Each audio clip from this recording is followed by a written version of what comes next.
You've heard of team parties, right? Well, today we're talking about one that went so far off the rails it became one of the most infamous scandals in NFL history. This is the story of a crisis that didn't just end careers, it completely reshaped a franchise. So let's dive into the anatomy of the Minnesota Vikings Love Boat scandal. You know, a story this big, you'd think it would start with a leak from an insider or a grainy photo. Nope. This whole thing kicked off with a simple 911 call from a resident on Lake Minnetonka.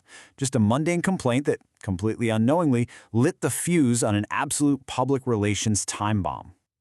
Okay, so let's set the scene. It's October 6th, 2005. The Vikings are sitting at a pretty disappointing 1-3, and they're heading into their bye week feeling the pressure.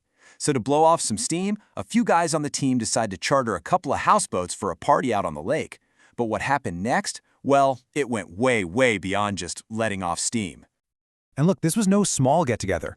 We're talking about a massive event.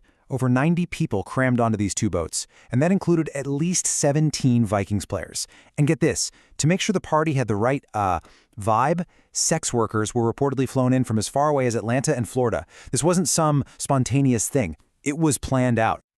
Now, that quote you're seeing? That's not from some tabloid. That's from the attorney for the boat charter company, describing what his crew saw with their own eyes. The behavior was so extreme, so out in the open, that the crew got genuinely scared for their own safety. They actually aborted the trip, forcing the boats back to shore after just 40 minutes of a planned 3.5-hour cruise. So, as you can imagine, that crew's testimony became the absolute foundation for the whole legal case. Because with no physical evidence, what the boat staff saw was everything. And their accounts led directly to misdemeanor charges against 4 key players, who pretty quickly became the public faces of this entire scandal. First up, the biggest name of them all, Daunte Culpepper. And he wasn't just the starting quarterback. He was an all-pro, the literal face of the franchise. His involvement instantly took this from a local mess to a massive national headline. So what did they actually accuse him of? According to the criminal complaint, it was indecent conduct, specifically getting a lap dance from a naked woman and making physical contact. Now, for a superstar athlete like him, even allegations of a misdemeanor were absolutely devastating to his public image. Next, you had the guy who was identified as the alleged ringleader of the whole operation, cornerback Fred Smoot.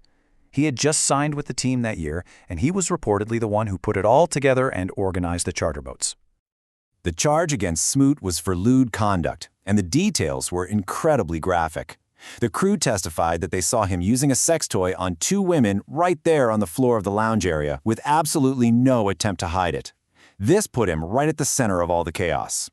The third player charged was the team's starting offensive tackle, Bryant McKinney, a huge presence on the O-line and, as it turns out, a huge presence on the boat that night. And if you want a sense of just how out of control this all got, just look at the allegations against McKinney. The complaint details him performing a sex act on a woman right there on top of the bar, in full view of everyone. And later, the crew said they saw him with 3 other men, all receiving oral sex in a public part of the boat. Just wild. And the final member of what became known as the Charged 4 was Mo Williams, a veteran running back for the team. Williams was charged with disorderly conduct for getting a lap dance, but here's the real kicker. During his own court testimony, he admitted that he suggested they turn the lights down because a female crew member at the bar looked really distressed. So, in trying to defend himself, he accidentally confirmed exactly what the crew was saying, that the whole thing had created a hostile and offensive environment. So with the charges filed, the fallout began. But what's so fascinating about this story is that the actual legal penalties, they ended up being way less severe than the devastating impact this had on the players' careers and really the entire organization. I mean, just look at the legal outcomes. They were all over the place. Daunte Culpepper, the biggest name, was completely cleared. All charges dismissed. Then you had Smoot and McKinney, who took plea deals for disorderly conduct, and only Mo Williams was actually convicted at trial. The legal system had a very different verdict for each guy.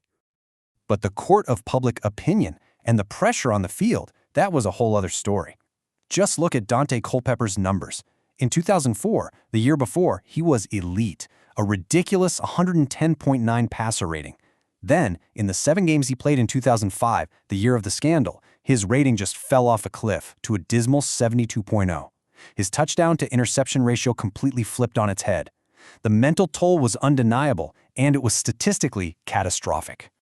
The organization did not wait around. The purge was swift, and it was decisive. Even though the team finished the season with a winning 7-2 record after the scandal, head coach Mike Tice was fired. Dante Culpepper was traded to Miami just a few months later, and the organizer, Fred Smoot, he lasted another season before asking to be released. The franchise just cleaned house of the scandal's key figures. And this all led to a complete and total franchise overhaul. The new owner, Zygi Wilf, who had just taken over, basically used the scandal as the perfect catalyst to transform what everyone saw as a permissive, out-of-control team culture. And Wilf did not mince words. This public statement from him says it all. It was a direct, clear, unambiguous message to everyone. The old way of doing things was done. A line had been drawn in the sand, and accountability was now the new law of the land for the entire organization. And how do you enforce a new mandate like that? With this, the team reportedly created a 77-page code of conduct for all players and team personnel. Think about that for a second. 77 pages. This wasn't just a slap on the wrist. It was a fundamental systemic change to the very rules of what it meant to be a Minnesota Viking. So all these years later, how is this thing even remembered? Well, what's so fascinating is there isn't just one single legacy. In fact, there are two completely conflicting narratives about what the Love Boat really meant. On the one hand, you have this perspective from some of the players who were involved. Years later, they actually look back on it not as this huge scandal, but as a team bonding moment. Seriously, they argue that all the criticism from the outside forced them to rally together, and they point to that 7-2 finish as proof that, hey, it actually worked. But then you have this. A recent report detailed how, when a current Vikings player suggested a bi-week boat party on Lake Minnetonka, a player's wife immediately shut the whole idea down by sending the group chat articles about the 2005 scandal. So while some former players see it as a bonding moment, the organization itself now views it as the ultimate cautionary tale. And that really leaves us with this one final thought. The story of the Love Boat scandal forces you to ask a really crucial question, not just about sports, but about any professional culture. It perfectly illustrates that razor-thin, often blurry line between camaraderie and chaos, and shows us just how fast one can turn into the other.